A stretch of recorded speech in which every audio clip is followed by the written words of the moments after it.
Amina, on t'a posé à côté de toi les livres coup de cœur que tu as choisis. Oui. Parce que dans Conversation féminine, il y a cette section-là, les livres coup de cœur, qui nous permettent de constituer aujourd'hui une bibliothèque de coup de cœur de lecture.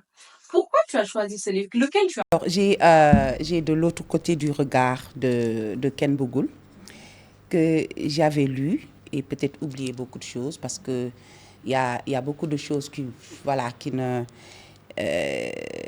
mais je l'ai relu après le décès de ma mère pour essayer d'avoir la place de Ken Bougoul et que sa mère ait la place et que ma mère ait la place de sa mère. Parce que, voilà, comme elle, quand on perd sa mère, il y a beaucoup de doutes, il y a beaucoup de questions qui n'ont pas de réponse. J'ai voulu rentrer dans ça, je ne sais pas pourquoi, mais pour essayer de rentrer en contact avec ma mère. Mais tu sais, ce qui se passe, c'est que les livres ont ce pouvoir magique de te reconnecter à toi-même, de te reconnecter, bien que ça peut être une fiction, mais ce sont des choses qui peuvent te reconnecter à toi-même dans la réalité, en fait.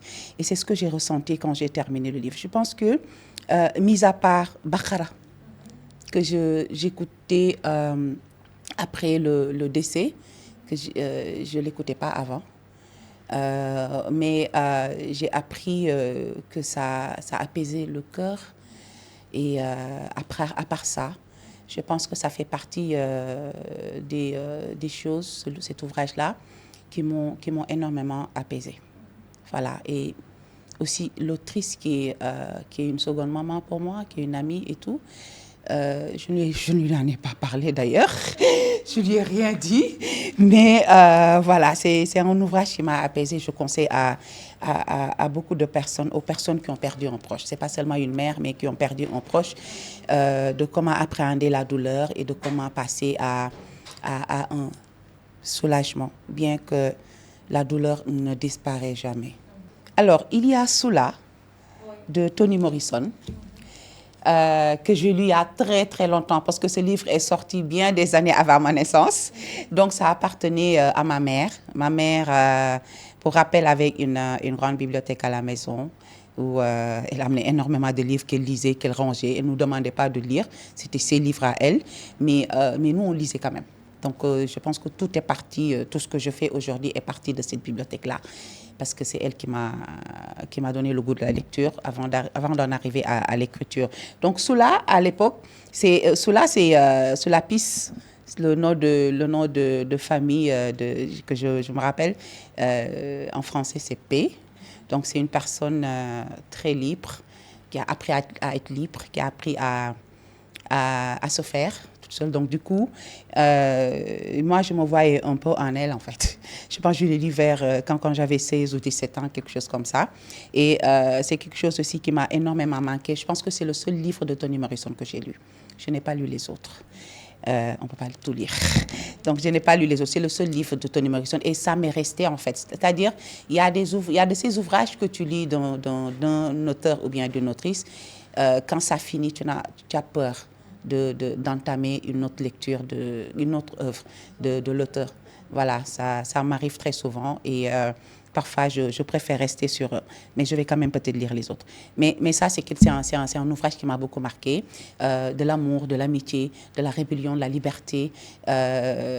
Oui, beaucoup de liberté, beaucoup d'amour. Donc, ça m'a énormément marqué à l'époque où moi, j'avais 16-17 ans.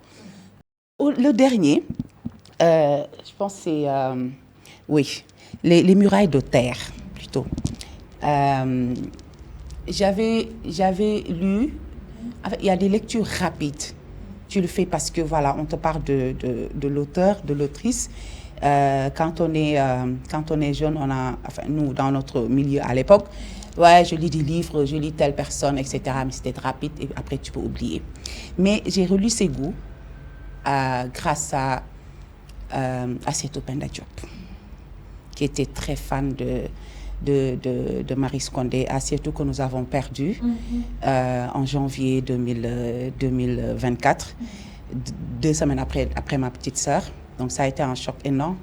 Asietou m'a fait aimer Marie Scondé et j'ai relu Et j'aime les grandes histoires en fait, les histoires qui datent des siècles et tout. Et j'étais absorbée.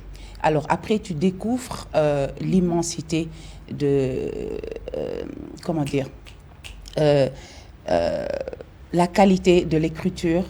Tu constates de la grande générosité de l'autrice, et même pour ses autres ouvrages. Mais ça, par exemple, c'est quelque chose qui m'a, pour deux raisons, qui m'a marqué pour l'histoire, la mémoire, mais depuis le décès d'Assietou pour Assietou.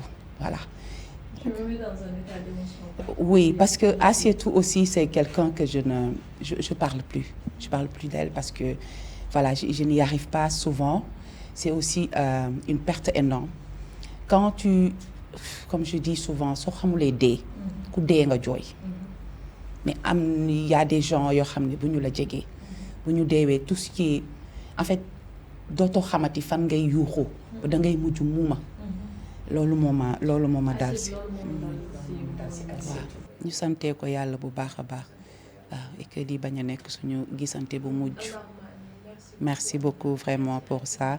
Donc voilà, ce sont les livres qui m'ont marqué.